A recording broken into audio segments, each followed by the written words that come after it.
Now students, we are going to learn about the effects of oxidation and reduction in our everyday life.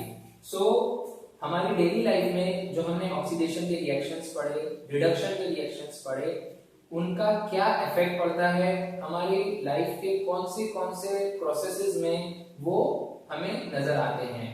सो हम शुरुआत करते हैं. उनके दो ही इफेक्ट हैं. पहला है कोरोजन ऑफ मेटल्स. जो मेटल्स होते हैं उनका डैमेज होना, उसको हम कहते हैं कोरोजन ऑफ मेटल्स. और अगर हमारा फूड भी स्पॉइल हो रहा है, उसको हम कहते हैं रेंसिडिटी ऑफ फूड. उनमें जो रिएक्शंस होती हैं वो ऑक्सीडेशन की और रिडक्शन की रिएक्शंस की वजह से जब हमारा फूड स्पॉइल होता है तो हम उसे कहते हैं rancidity of food.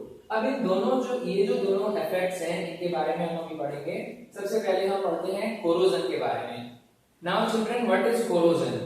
It is a process in which metals are eaten up gradually. Gradually means slowly. Metals जो है वो धीरे धीरे they are just washed away, वो धीरे धीरे खत्म होते जाते हैं by action of air. Air में जो गैसेस प्रेजेंट होती हैं उनकी वजह से. Moisture means water vapours. And a chemical और any kind of chemical which is reacting with them, जो उनसे रिएक्ट करके उनकी सरफेस को डैमेज करता जा रहा है. सो इन तीनों पॉइंट्स के बारे में एक करके जानते हैं. It is mainly caused by the oxidation of metals bye oxygen of air. हम अगर एयर की बात करें तो एयर में जो ऑक्सीजन प्रेजेंट होती है वो मेटल से रिएक्ट करके उसका ऑक्सीडेशन कर देती है, उस मेटल को ऑक्सीडाइज कर देती है. तो उसको भी वहां पे ऑक्सीडेशन की रिएक्शन हो रही है. तो अब हम ये समझ सकते हैं कि ऑक्सीडेशन की वजह से हमारा मेटल जो है, प्योर मेटल, वो ऑक्सीडाइज हो जा रहा है, वो एक ऑक्साइड बना ले रहा है और बाद में वो डिकम्पोज हो जाता है. सो here we can say that oxidation of metal is a kind of corrosion of metal. metal का जो है वो डैमेज होता है. आगे हम बात करें इस ऑक्सीडेशन के प्रोसेस का. हम एक एग्जांपल लेते हैं. हम आयरन के बहुत सारे चीजें यूज करते हैं, जैसे कि आयरन का हर जगह पे यूज होता है. फॉर एग्जांपल हमारे ऑटोमोबाइल्स आयरन के हम यूज करते हैं.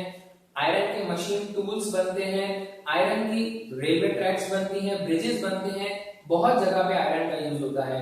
उसको प्रोटेक्शन करने के लिए हम जो है बाद में पेंट यूज करते हैं, लुब्रिकेंट्स यूज करते हैं. लेकिन ऐसा क्या होता है, आयरन क्यों खराब हो जाता है, उसके बारे में हम जानते हैं. उस प्रोसेस को कहते हैं रस्टिंग ऑफ आयरन. हिंदी में हम कहते हैं आयरन को जंग लग जाता है, लोहे को जंग लग जाता है. तो वो होता क्या है, रस्टिंग क्या है? It is most common form of corrosion. ये जो है कोरोजन है. Corrosion means damage of iron.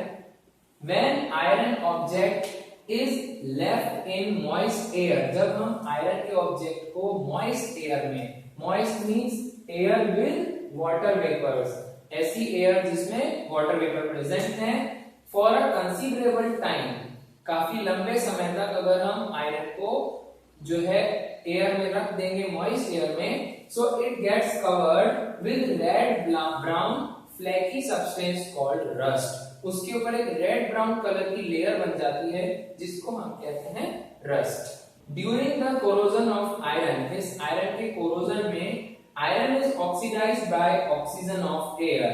जो आयरन है वो ऑक्सीडाइज हो जाता है. आयरन ऑक्सीडाइज हो जाता है bye oxygen of air in the presence of water. Water के प्रेजेंस में वो ऑक्सीजन के साथ ऑक्सीडाइज होकर आयरन ऑक्साइड बना लेता है. ओके, और उसी को हम रस्ट कहते हैं.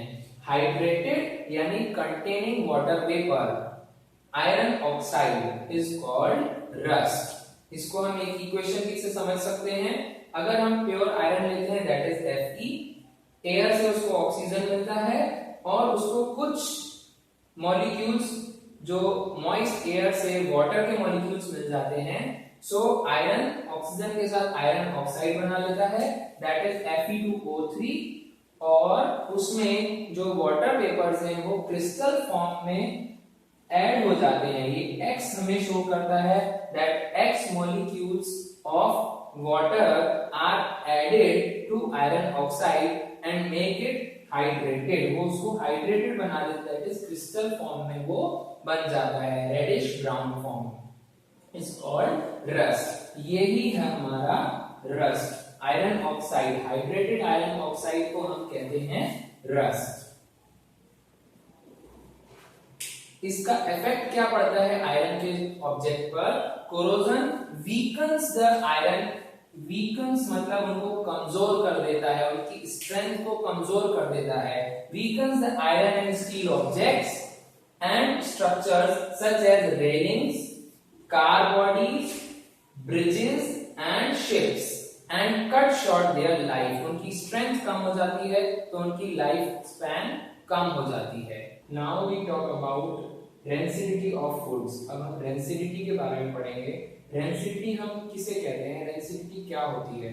जो हम फूड खाते हैं उसमें फैट्स और ऑयल्स प्रेजेंट होते हैं, वो भी एटमॉस्फेयर में, एयर में जो ऑक्सीजन प्रेजेंट होती है उनके साथ रिएक्ट करके ऑक्सीडेशन प्रोसेस हो जाती है. सो उस ऑक्सीडेशन की वजह से ऐसे फूड जिनमें फैट और ऑयल प्रेजेंट होता है, उन फूड के ऑक्सीडेशन हो जाने की वजह से वो खट्टे हो जाते हैं. उनके खट्टे हो जाने को, स्पॉइल हो जाने को हम कहते हैं rancidity. So here we read oxidation has damaging effect on foods containing fats and oil. ऐसे फूड जिसमें फैट और ऑयल होता है वो डैमेज हो जाते हैं. The fat and oil containing food materials which give unpleasant smell, ऐसे food unpleasant smell, उनमें से बदबू आने लगती है, are said to have become rancid. उन्हें हम कहते हैं कि वो खट्टे हो गए हैं, rancid हो गए हैं.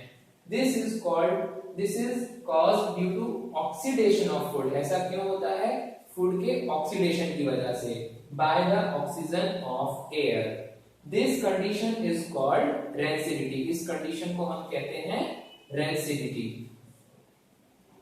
अब हम आगे देखेंगे कि कौन कौन से मेथड से हम इस rancidity को प्रिवेंट कर सकते हैं, हमारे फूड को हम प्रोटेक्ट कर सकते हैं खराब होने से. So there are different methods. One of the method is that by adding antioxidant, हम हमारे फूड में एंटीऑक्सीडेंट ऐड कर दें, ऑक्सीडेशन को स्टॉप करने वाला, उसका opposite. Anti means opposite, antioxidant मतलब ऑक्सीडेशन को ऑपोजिट करने वाला, दैट मींस रिडक्शन करने वाला. So these are reducing agents. Antioxidant means reducing agents. So they prevent oxidation, वो ऑक्सीडेशन को रोकते हैं. अगर हम हमारे फूड में जिसमें फैट और ऑयल प्रेजेंट है, अगर हम उस फूड में एंटीऑक्सीडेंट्स को ऐड कर देते हैं तो हमारा फूड खट्टा होने से, खराब होने से बच जाता है. For example there is a chemical BHA, that is butylated hydroxyanisole. ये एक एंटीऑक्सीडेंट है जो ऑक्सीडेशन को रोकता है. Another method we see by packaging food in nitrogen gas.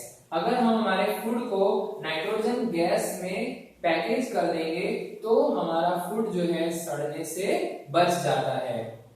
When the packaged food is surrounded by an unreactive gas nitrogen, there is no oxygen to cause its oxidation. तो उस food में कोई जरा भी oxygen नहीं हो तो वो उसका ऑक्सीडेशन होने से बच जाता है. Manufacturers of potato chips fill the plastic bag with nitrogen. जैसे हम एग्जांपल में देखते हैं कि जो पोटैटो चिप्स के पैकेट्स आते हैं, उन पैकेट्स में प्लास्टिक बैग में जो है नाइट्रोजन पूरी फिल्ड अप होती है और उस नाइट्रोजन की वजह से ऑक्सीजन नहीं होती है उस बैग में, तो उस फूड का ऑक्सीडेशन नहीं होता है और वो काफी लंबे समय तक खराब नहीं होता है. Now we see another method by keeping food in refrigerators. By keeping food in refrigerators, we can protect the food from oxidation. Oxidation of fat and oils is slowed down due to low temperature. Refrigerator में क्या होता है कि जो food होता है उसका oxidation जो है वो स्लो डाउन हो जाता है because of low temperature. Low temperature की वजह से उसका ऑक्सीडेशन जो है वो स्लो डाउन हो जाता है. Bye storing food in air tight containers, अगर हम हमारे फूड को एयर टाइट कंटेनर्स में रखते हैं तो हमारा फूड जो है वो ऑक्सीडेशन होने से बच सकता है due to reduce exposure of air. अगर एयर का एक्सपोजर उसको नहीं मिलता है, जब हम उसे एयर टाइट कंटेनर में रखते हैं तो उसमें एयर का जो सप्लाई है वो बंद हो जाती है। Oxidation of food is slow down, और फूड का ऑक्सीडेशन स्लो डाउन हो जाता है, इसलिए उसमें जो रेंसिडिटी है वो कम हो जाती है, स्टॉप हो जाती है। And due to all this हमारा फूड जो है उसका ऑक्सीडेशन होने से रुक जाता है और हमारा फूड खट्टा नहीं होता है। Bye storing food away from light, अगला मेथड क्या है, हम अगर फूड को लाइट से दूर रखते हैं तो ऑक्सीडेशन प्रोसेस अपने आप स्लो डाउन हो जाती है और अगेन हमारा फूड प्रोटेक्ट हो जाता है फ्रॉम रेंसिडिटी।